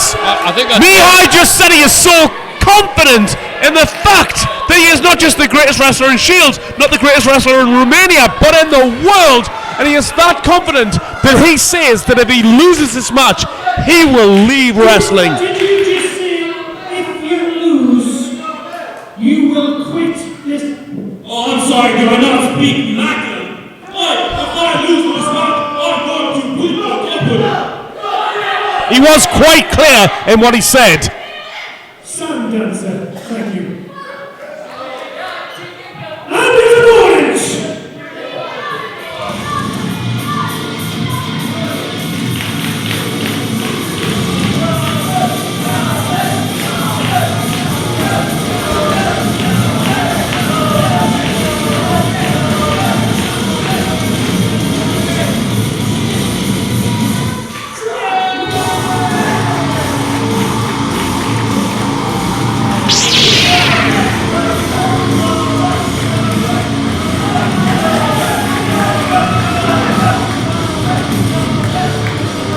And there he is, ladies and gentlemen.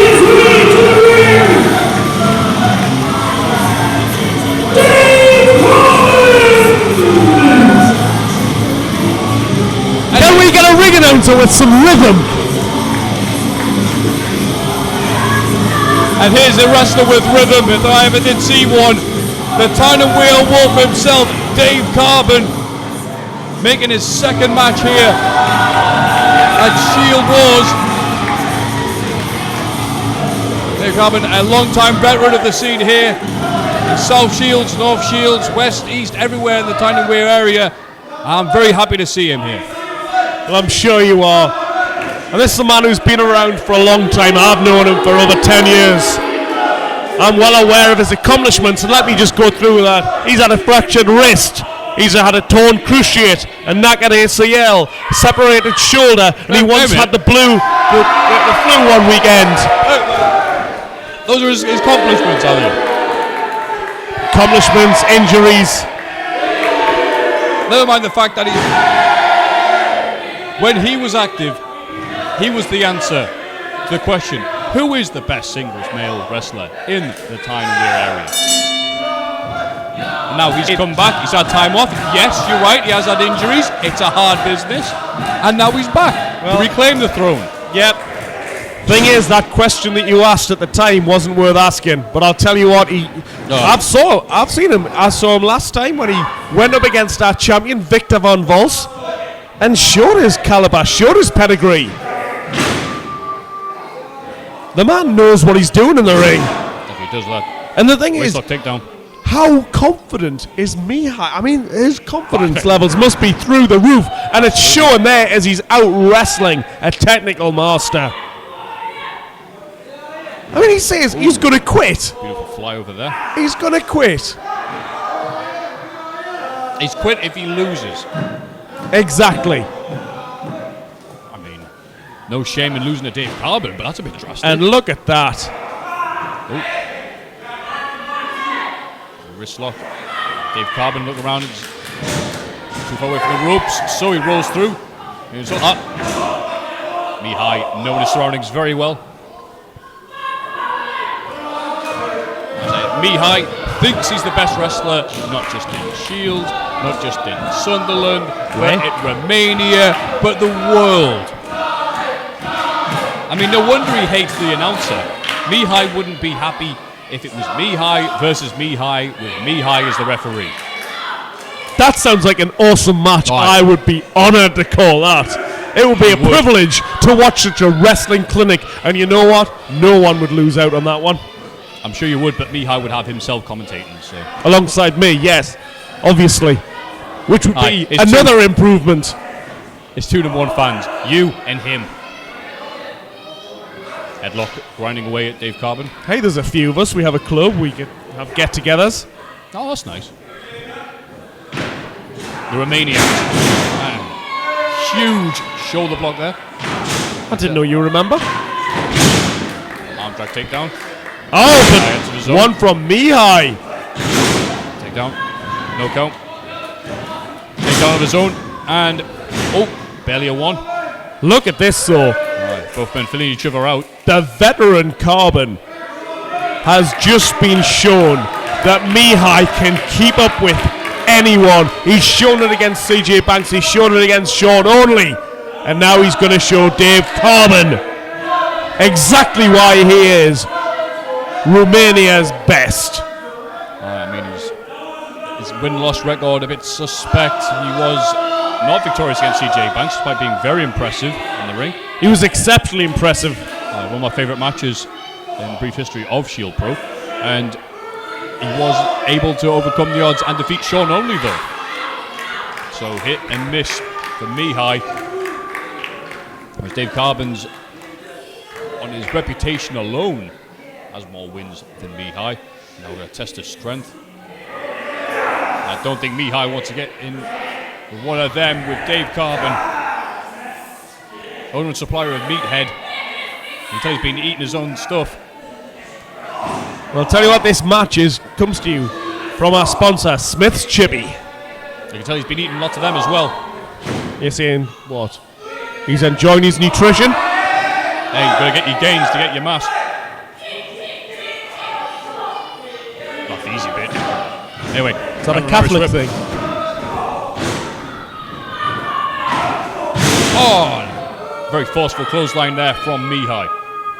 Both of these guys, you were here at almost Christmas. I wasn't here. I was. You were missed. I was out taking canned goods to the local orphanage or some other good deed. And I believe you. And I understand both of these guys weren't particularly successful on that particular show.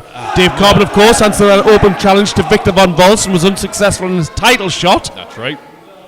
Mihai, though, went up against Michael Chase, a current number 1 contender. The very impressive Michael Chase. And Sean Custom. However, I've reviewed the footage of that. Oh, have you? Mihai's shoulder was up. He wasn't pinned. That was bad officiating. What? I was watching that match. I don't believe so. I mean, our very important board of directors would have done something like that. Oh, yeah. Suplex. They've proved themselves to be competent, haven't they? 1, 2. Only 2.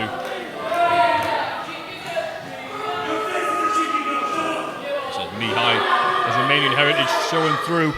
Look back Romanian history. If they didn't like one regime, he's taken our, replace it with one they did like. So he's sick of Dave Carbon's reputation.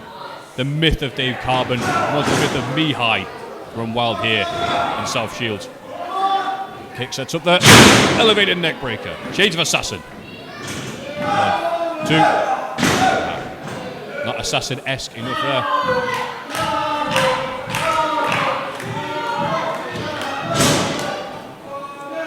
Big right No, I hands. wonder.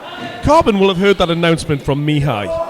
Now, what is that going to do to his mind? Because, in essence, whilst the name of the game is clearly winning, you have to win your matches. You get the bigger supply of the purse. That's what you do here in wrestling. However, he's heard that announcement where Mihai said if he can't win, he will quit. What does that do to a guy when he hears, whoa, I could be the one responsible for ending this guy's career. I could stop him from putting food on his table. Will that play on his mind? Will he not care? That's a good point. I mean, Dave Carbon is a nice man, even if he's getting chopped.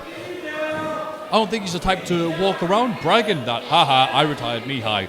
But I know a lot of people here would be very happy with Carbon for doing so. They might be, but will that help him sleep at night?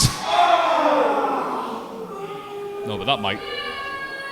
I think anytime he feels bad, he'll just remember those chops. That would play on my mind, though. And it would certainly make me a little bit hesitant in anything that I try to do. And I just wonder if that sort of thing would also apply to Dave Carbon.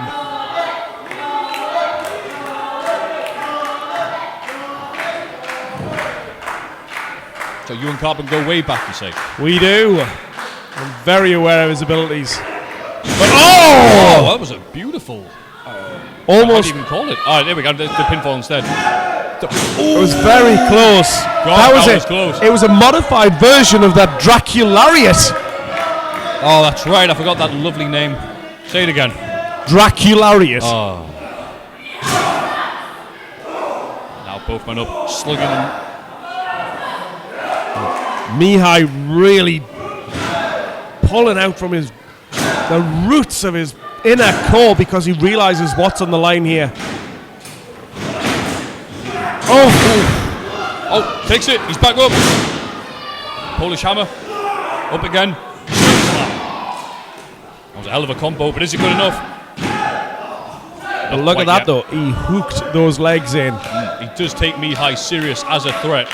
Well, and so he should. Like any opponent that's put in front of him. It only takes 3 seconds to lose a match. Or to lose a career in this case. Oh, indeed. Forward roll for Carbon. Oof, don't think Carbon got all of that, but it kept him in place long enough for this. So about the execution. Oh, Carbon got the most of that. I thought both men were taken down there, but Mihai reversed out of that, but still got caught. Sometimes it's not all about precision. Sometimes it's about just getting out of dodge. If that had hit full force, that might have been it. No. That would have been it for not just this match, but his career. And what a career Mihai has had here. I mean, he's annoyed every single member of the crowd every time he's come out. Well done, He's him. annoyed the announcer. He's annoyed the referee, the sound guy. He's been very consistent as Mihai outside the ring. I'll tell you what, he's been abused and disrespected by the ring announcer here on many an occasion, to the fact that he has to do his own announcements. I will miss Mihai if he leaves it. I mean, I'll have to Google search for a Mania in this one. Wait. Oh, so close. I don't think you don't need to miss him. I have the confidence in Mihai. Mihai is Stallion's favorite wrestler. Is he? You know, big. Oh, whoa! Is that with the ref? And it just shows the caliber and how well and how far he has come on over the last few years. The fact that he can match with the likes of CJ Bank for Sean Only with Dave Carbon.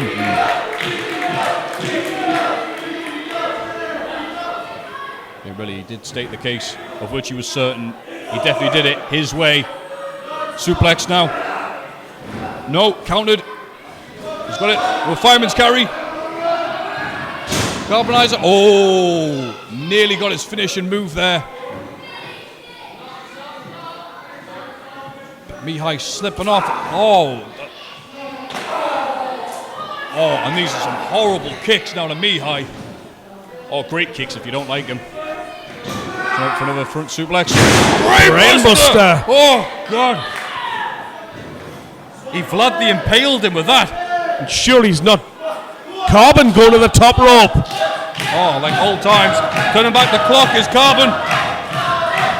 Whoa! Bomb! Could this be it? Could this be the career? What? No! Oh! No!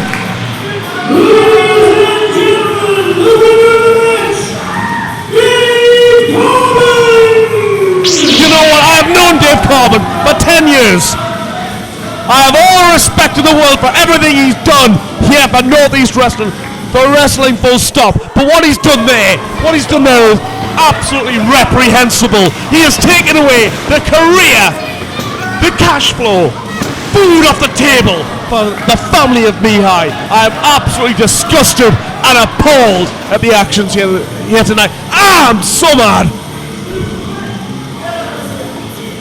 And look at him, he seems happy about it. Look at him cheering. Mihai straight in his face.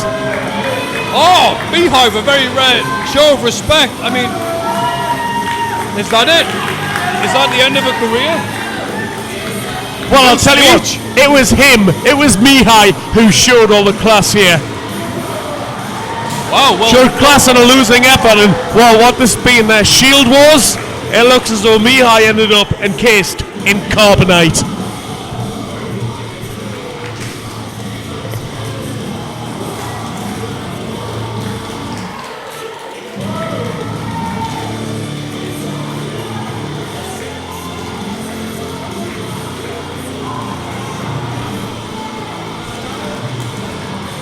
Well, listen to that.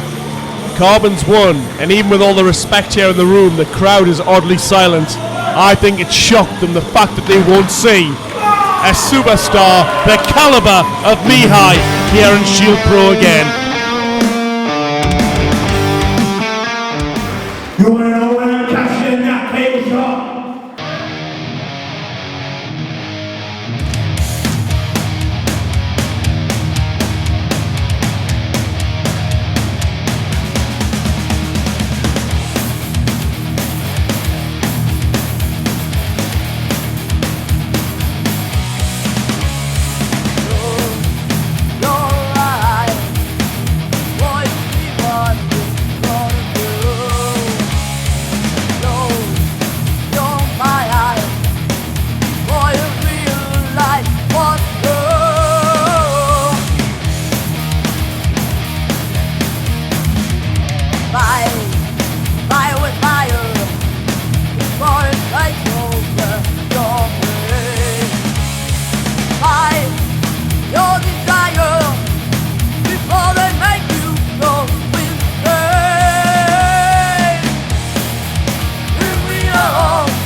the challenger.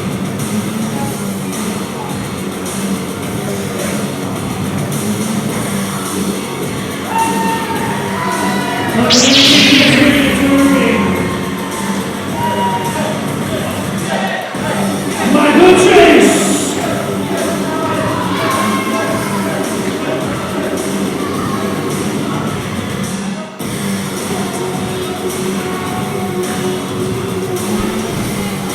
Well, ladies and gentlemen, we have already seen tonight the Women's Championship defended. We have seen a match for the Tag Team Championships, and now the Heavyweight Championship of Shield Pro Wrestling is on the line. This match is brought to you by Mega PCs. Speaking of Mega, what better way to describe Michael Chase right now, the #1 contender to the Almost Pro Heavyweight title, held by the reigning, defending Victor von Valtz. That's right, he won a #1 contendership match against Joseph Biggs. Well, at the time, even you could have won that match against Joseph Biggs in the mindset he was in. That's not to do down anything about the physical attributes of our #1 contender, Michael Chase.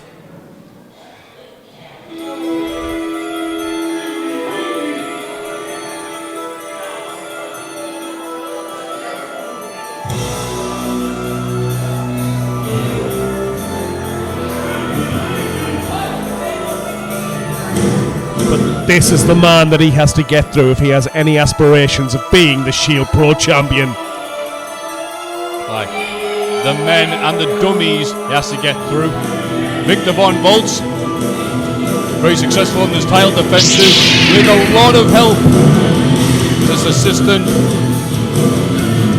Damien Drax. Damien Drax is telepathically controlled minion.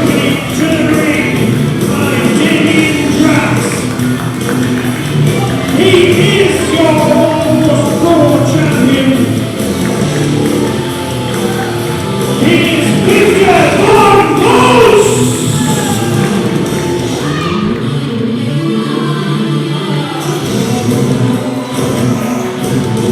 Look at that as he just gazes out over the crowd here in the historic Tudor Reed Sports Hall.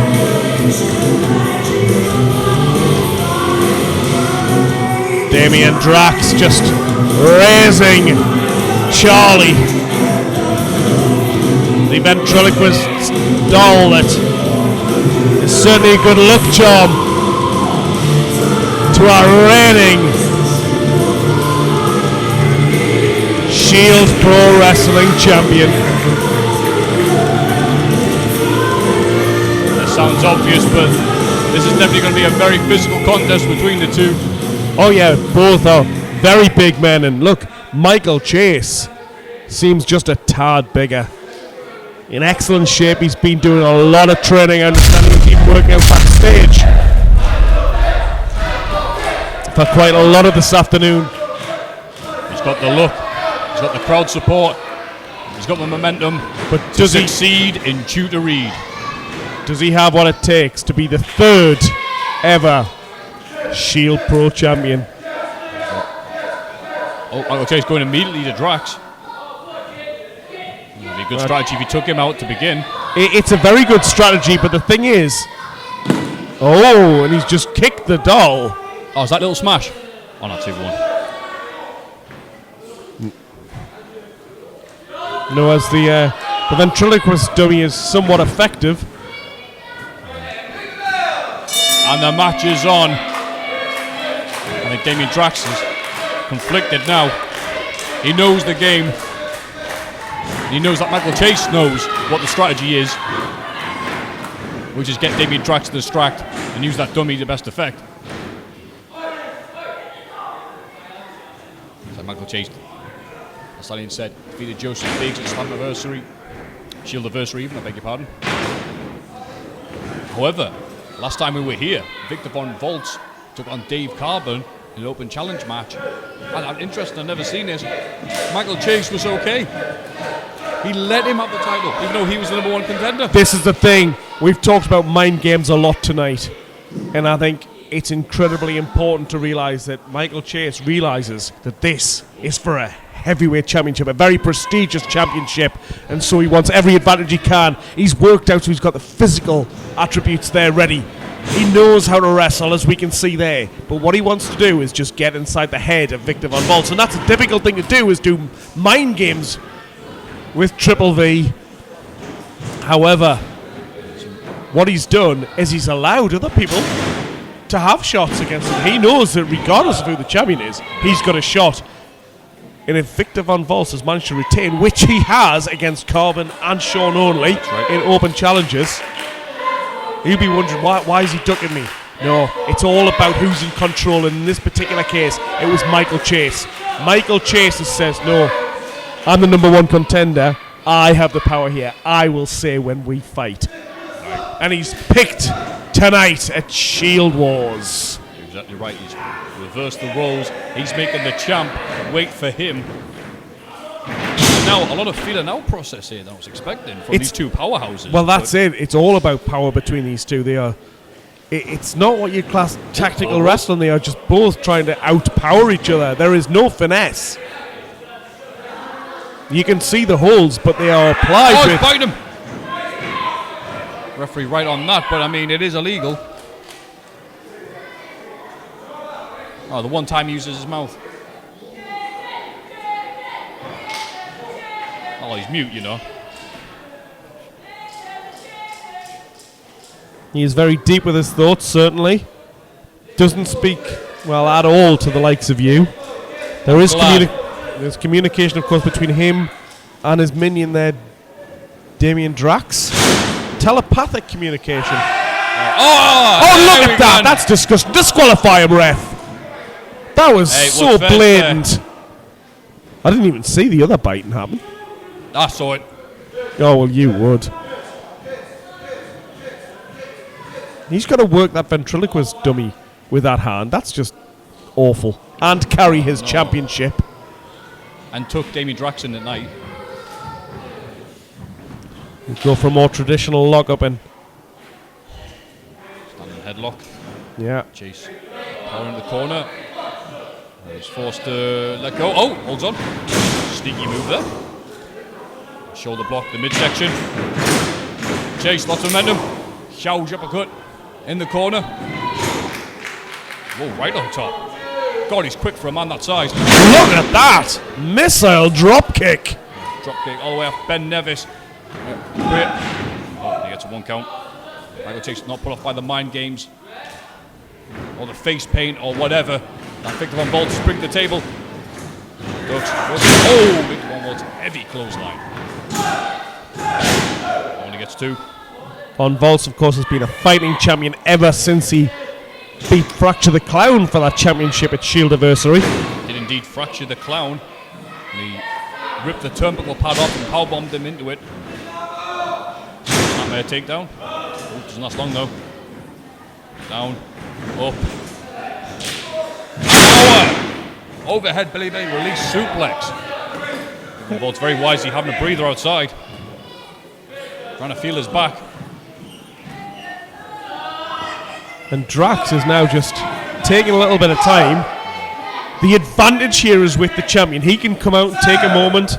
It doesn't even matter if he's counted out. He'd still retain his championship. That's right, the championship advantage. The onus is entirely on the challenger. Oh, Drax is not wanting to get in his way now. He's not, but you just wonder what he's got planned. Because he thinks... Oh, Michael Chase with the club and blow from behind. Well, Drax is very uncharacteristically staying out of this. Club and blows to the back. And the referee needs to get on top of this. It is up. Using Victor Von to break the count. I haven't seen that before.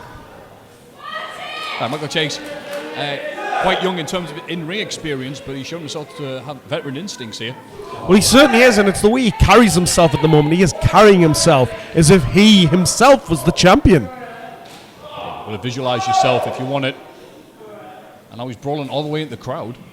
Unlike some of the other matches that have happened tonight, this is a count-out match. He can get, counted out. That was very well said, but I am right. Yeah, a double count-out means only one result. That the championship stays with Victor Von Valtz. Count has restarted. Victor Von Valtz in near rush to take this inside, as you said. Champion's advantage. Have you ever seen Victor Von Valtz use Charlie the ventriloquist dummy? No. Have you ever seen him? I just wonder, is it anything like a Jeff Dunham show?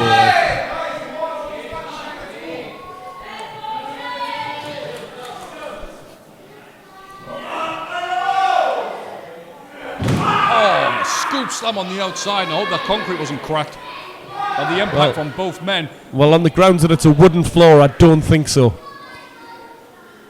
There's concrete underneath it. I hope. It wouldn't have felt nice, though. You're right. We can agree on that.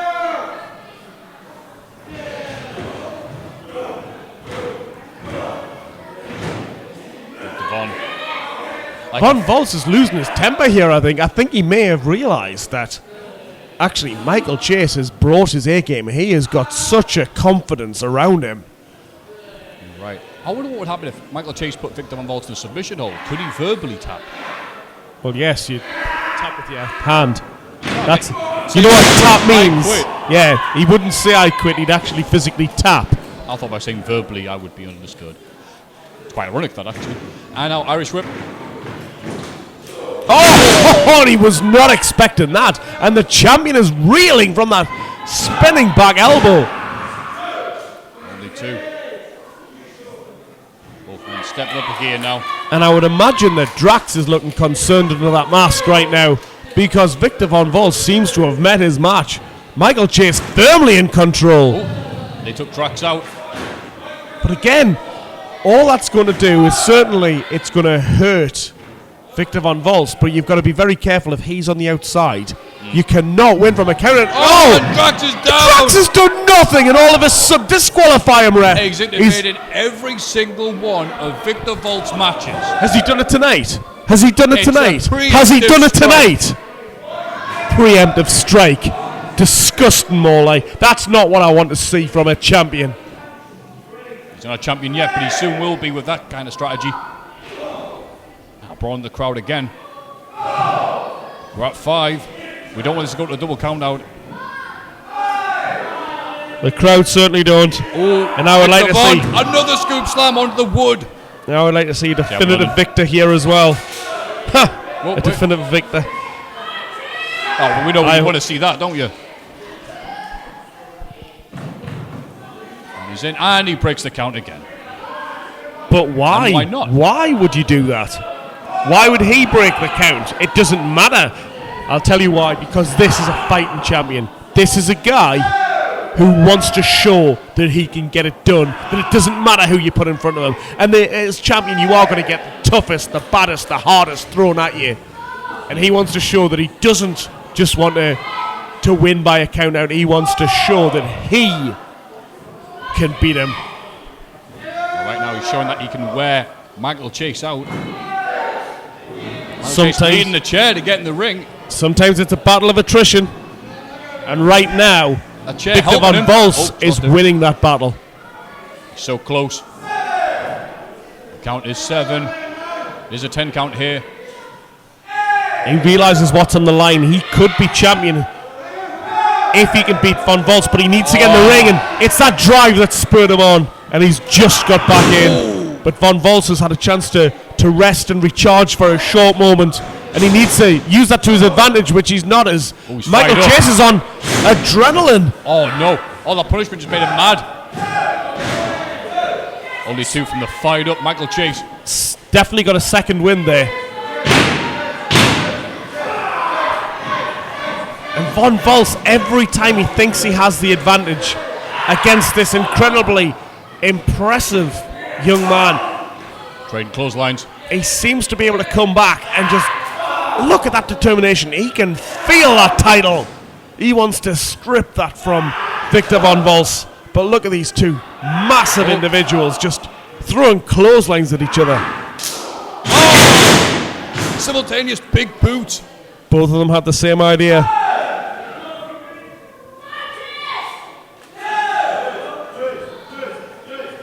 What would this match be if it ends like this? Well, we've already seen a last man standing match here tonight. This is essentially the same thing. But remember, it is not a pinfall or a submission. It is for Michael Chase.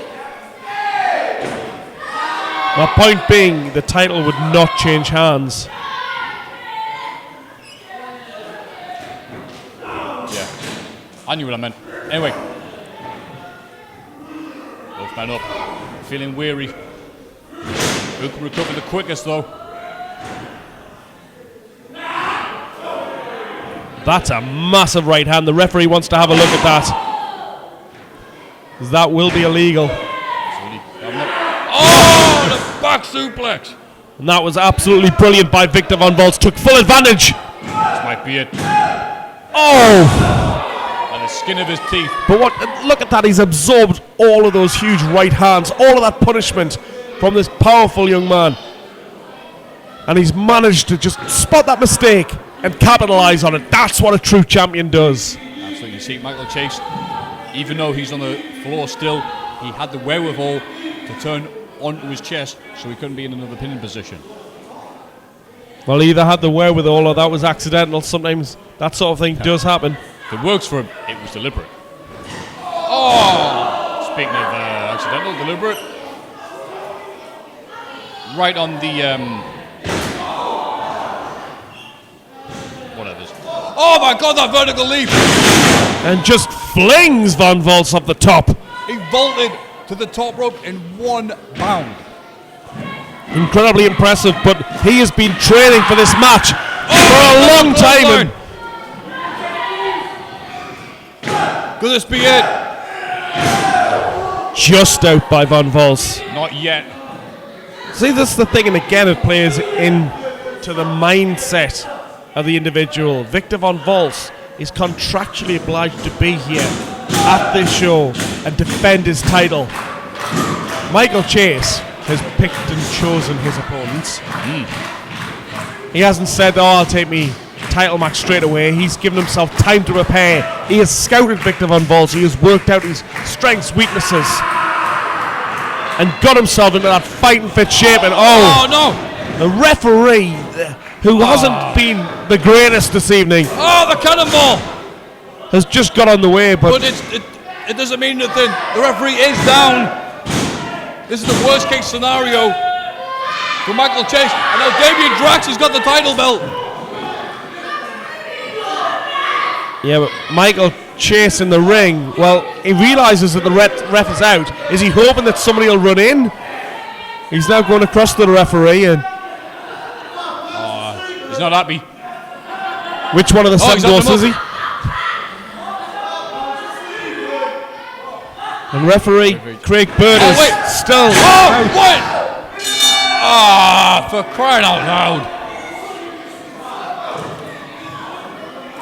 Well, the referee who we thought was incredibly groggy did take that blow and was slightly out of it. Certainly couldn't count the 3 count, but it's allowed Damien Drax to come in there,